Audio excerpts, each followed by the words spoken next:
I just have to say that on a personal level, I really appreciate the fact that you were the first general manager that reached out to me when I got appointed as the general manager of the Community Investment for Families Department. And I will always remember that and will always be in your corner.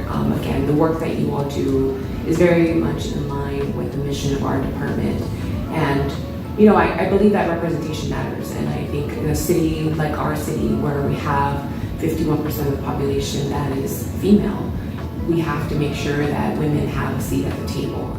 Women's History Month means so much to me, and especially being in Los Angeles in these days where we have the first female mayor, the first female city attorney, and 6 women on the city council. And then of course, when you think about even going across the street, we have 5 women serving as supervisors on the Board of Supervisors for LA County. And just, that representation of support, and also even looking back, in addition to the great work that these women are doing now, to look back to see and to celebrate the women of years gone by. I'm so inspired by the new leadership that we have. And I also think that we have to lift up the voices of the unsung heroes that we have in our community. Women who are lifting up our economy every day, who often go unnoticed. And I think that what I love about women in leadership is, how we're all so different. And even when you think about the city council, you have some that are, really committed to one cause or another, but they are united. And, that's a role model for me. And I think Mayor Bass said during International Women's Day is not only are we women in leadership roles, but we work together. Mm-hmm. And I think women that work together and lift each other up. I'm also just equally inspired by, for me on a personal level, my mother, who was an immigrant woman who is now a U.S. citizen and has contributed so much to this country.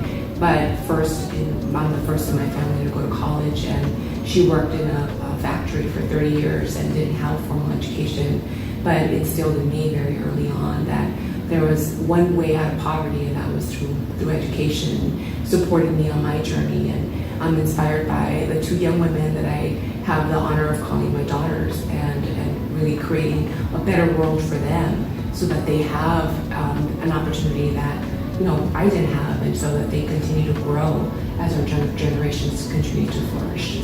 And so I think it's important to know that as we rely on women, and women on the walks of our community, we need to treat them better, protect them more, and that is what our department stands for in every aspect, particularly when we think about equity. I believe that this next generation is not going to take it. And I'm just super excited about the energy of service and really leaning in. When you think about all 6 of the women that are on our city council, they are all stand-up, hardworking, deliberate, intentional leaders. I'm inspired by our new youth council and the women and the young leaders that are part of the youth council.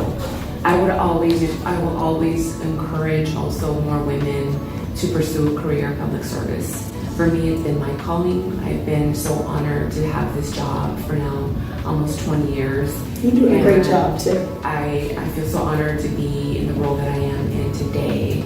And I just encourage and challenge more women to run for office, more women to take on leadership roles in all sectors of government, in local government, in state and federal government, to again really drive those policy reforms that are so crucial to address all of our needs, but particularly